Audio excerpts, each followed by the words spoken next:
महल के दरबार में राजा अपने सिंहासन पर बैठे मंत्रियों से चर्चा कर रहे थे। तभी नौकर प्रवेश करता है।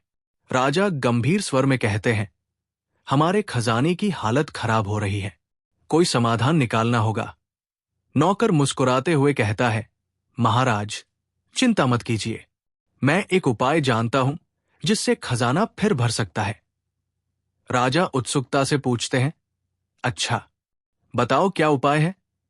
नौकर रहस्य भरे अंदाज में कहता है, महाराज आपके राज्य में एक ऐसा जादुई कुआं है जो हर रात सोने की अशर्फियां उगलता है, परंतु उसे खोजने के लिए बहुत हिम्मत और चतुराई चाहिए। राजा आश्चर्य से पूछते हैं, जादुई कुआं, यह कैसे संभव है। नौकर मुस्कुराते हुए कहता है, बस महाराज मुझे कुछ सैनिकों और थोड़ा धन दे दीजिए, मैं इस कुएं को खोज निकालूंगा। राजा सोचते हुए कहते हैं, ठीक है, पर याद रखना अगर तुम झूठ बोल रहे हो तो तुम्हें कड़ी सजा मिलेगी। राजा नौकर को सैनिकों और धन के साथ भेज देते हैं। नौकर सैनिकों के साथ जंगल में आता है। एक सैनिक संदेह से पूछता है, क्या सच में ऐसा कोई कुआं है। नौकर हंसते हुए कहता है, अरे भाई, राजा को कुछ दिन के लिए बहलाने का तरीका है। हम जंगल में रहेंगे, आराम करेंगे और कुछ दिन बाद लौट जाएंगे। सैनिक चौंक कर पूछते हैं, तो फिर राजा को क्या जवाब देंगे। नौकर चतुराई से कहता है, मैं राजा को बताऊंगा कि जादुई कुआं सच में मिला था, लेकिन जब हम वहां पहुंचे तो एक दैत्य ने हमला कर दिया, हमें अपनी जान बचाने के लिए भागना पड़ा। सैनिक हंसते हुए कहते हैं, महाराज बहुत भोले हैं, मान भी जाएंगे।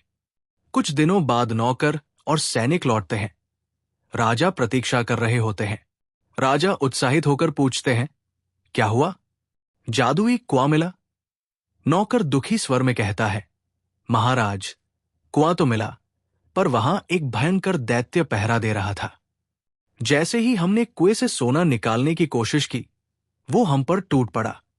राजा क्रोध में कहते हैं, ये तो बड़ी समस्या है, अब क्या किया जाए। नौकर सुझाव देता है, महाराज हमें बड़े सैन्य बल के साथ वहां जाना होगा, लेकिन पहले कुछ खास मंत्रों से राजा को अभिमंत्रित करना पड़ेगा ताकि दैत्य आपके सामने झुक जाए। राजा गंभीर होकर पूछते हैं, ठीक है, वो मंत्र क्या है। नौकर चतुराई से कहता है, महाराज मंत्र बहुत कठिन है, आपको 10 दिनों तक व्रत रखना होगा और तब मंत्र फलीभूत होंगे। राजा तैयार हो जाते हैं और नौकर 10 दिन तक आराम से राजा का मनोरंजन करता है। राजा के मुख्य मंत्री को संदेह होता है और वह नौकर का पीछा करता है। जब वो देखता है कि नौकर जंगल में मौज कर रहा था, तो वो राजा को सब बता देता है।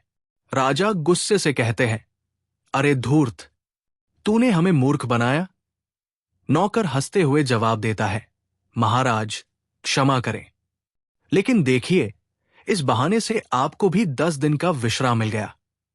राजा हंसते हुए कहते हैं, ये तो सच है, परंतु चालाकी से ज्यादा बुद्धिमानी का उपयोग अच्छे कार्यों में होना चाहिए। इस बार मैं तुम्हें माफ करता हूं, लेकिन आगे से ध्यान रखना। सब हंसते हैं और नौकर अपनी चालाकी से बच निकलता है। संकेत समा।